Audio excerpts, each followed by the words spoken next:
MBPAC a historiquement une activité d'emballage destinée aux professions boulangerie et pâtisserie essentiellement. C'est un grossiste d'emballage alimentaire.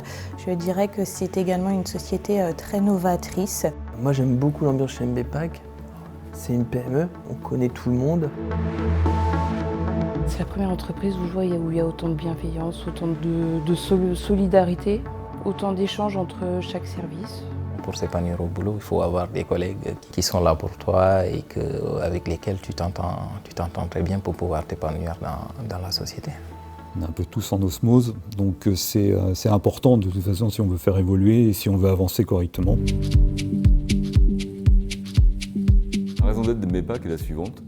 Pionnier d'un commerce équilibré, nous, MBPAC, concevons et rendons accessible une offre de produits et services d'emballage innovants, durables et utiles. Ensemble, nous engageons notre écosystème à agir en conscience sur l'environnement et à avancer vers un joli monde.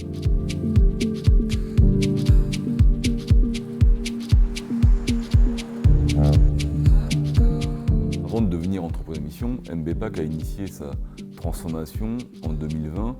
Une transformation qui a été poussée à la fois par un contexte réglementaire un peu plus présent dans nos activités, dans nos produits d'emballage.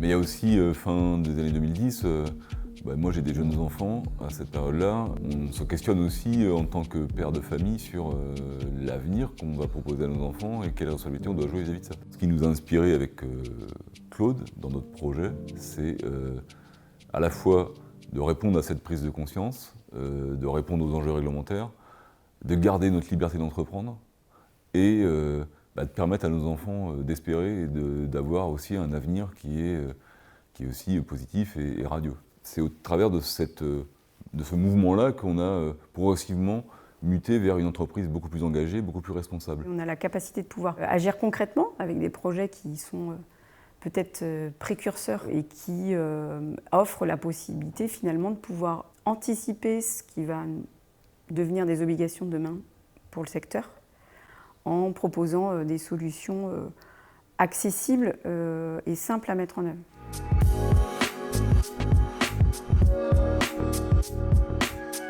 Pour les collaborateurs, la transformation, ça a été une découverte sur leur propre personnalité, leur raison d'en être et comment en fait rentrer dans ce projet qu'on a initié depuis quelques années. Donc pour eux, ça a été un exercice aussi personnel puissant.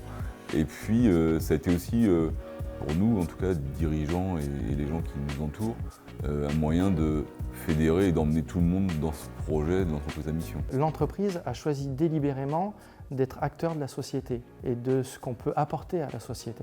L'idée, c'est plutôt que de subir, parce que souvent c'est ce qui peut arriver, un secteur d'activité, c'est de se dire qu'aujourd'hui MBPAC est visionnaire, il se dit aujourd'hui on sent quels sont les enjeux et on peut y répondre.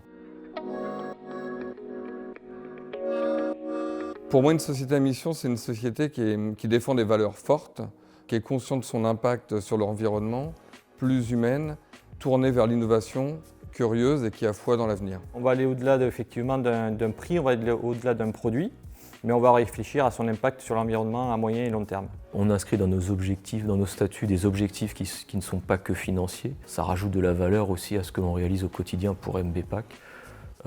Donc c'est motivant. Une société à mission, ça se caractérise par une raison d'être et des engagements statutaires. Ces deux points-là, en fait, sont inscrits dans nos statuts juridiques. Aujourd'hui, on a cette qualité société à mission qui est portée par la loi Pacte.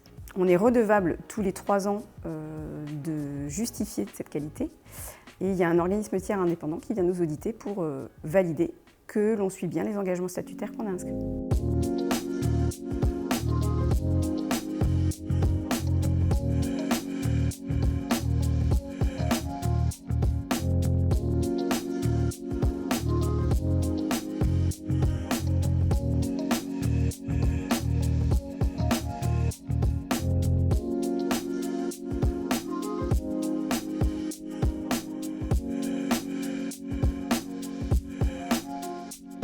Sur nos engagements statutaires, on a été divisé en groupes et ça nous a permis de choisir un engagement sur lequel on se sent bien, qui nous anime pour pouvoir du coup aider MBPAC à poursuivre sa mission en tant que société à mission.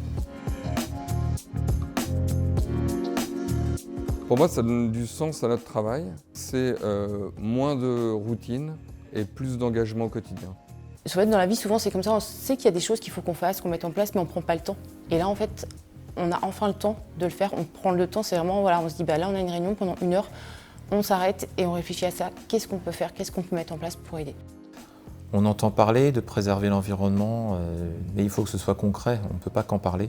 Les acteurs les plus impactants négativement, c'est nous individuellement, ce sont les entreprises aussi avec l'activité économique. On ne prend pas conscience du vrai coût, du vrai impact d'un emballage. Quand on se rend compte de son impact et de son coût réel, son coût environnemental, on a une autre vision de l'emballage et du coup on comprend mieux parfois les réglementations qui se mettent en place, qui peuvent être assez punitives, voire les emballages les moins bons, on les comprend parce qu'on va aller dans une direction de diminution des déchets, ou en tout cas l'amélioration de l'emballage. Il y a une prise de conscience, elle n'est pas en totalité malheureusement, le temps fera aussi son effet.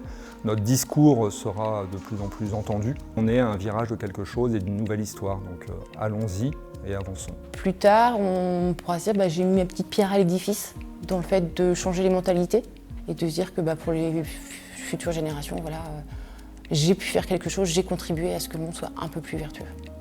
Il appartient à chacun d'agir et donc MBPAC prend sa part un petit peu à l'image du colibri face à l'incendie. Si chacun fait sa part, ça ira déjà mieux.